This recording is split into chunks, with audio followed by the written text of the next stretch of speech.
Alors François, ce conseil d'agglo? Alors ce soir on a eu un certain nombre de sujets sur lesquels on a eu à se positionner.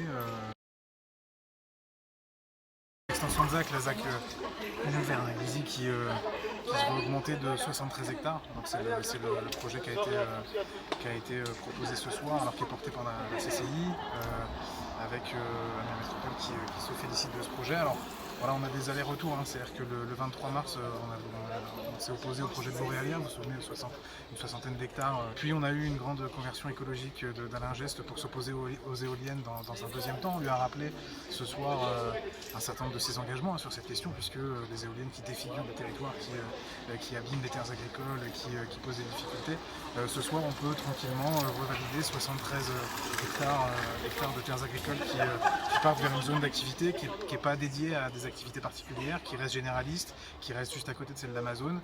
On s'est vu renvoyer sur la forme un certain nombre de choses insupportables, voilà, hein, sur le fait qu'on on ne connaissait pas l'intérêt des employés d'Amazon, des habitants d'Amiens Métropole. Ça doit être notre problème, c'est qu'on ne fréquente pas les DRH, on fréquente plutôt les syndicalistes en règle générale, et du coup le retour qu'il nous a fait sur les conditions de travail n'est pas forcément celui que M. Gesse voit lors de ses visites sur le site. Donc voilà, on est tout à fait disposé à parler des conditions de travail chez Amazon s'il veut vraiment avoir un débat sur cette question. Il y a un certain nombre de gens qui seront intéressés.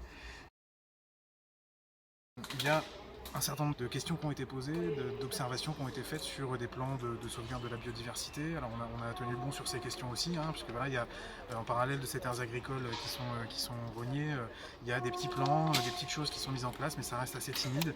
On a eu à cœur de démontrer qu'on était capable d'être dans la proposition, puisque c'était l'opposition qui nous est faite en règle générale très durement encore ce soir, hein. C'est-à-dire que la semaine dernière on était dans la polémique stérile, ce soir on était dans le dogmatisme et les positionnements partisans, parce qu'on leur apporte la contradiction, quoi, voilà, et qu'ils ont du mal à l'entendre. Voilà, on est dans une assemblée de deuxième degré, nous disait Monsieur Geste, il faudrait que le débat soit plus apaisé. On a posé un vœu important ce soir aussi sur la question de la défense de l'agriculture, et notamment des agriculteurs bio, dans le cadre de la négociation autour de la PAC. Il nous a été renvoyé qu'on était hors sujet parce que c'était pas un sujet d'intérêt communautaire. Pourtant, Alain Geste, qui est président de cette assemblée, a choisi de présenter ce vœu, donc c'est qu'il y avait un certain nombre d'éléments. Des réponses nous ont été faites par M. Domise sur ce sujet. Bon, circuler, il n'y a rien à voir, c'est pas une compétence métropolitaine.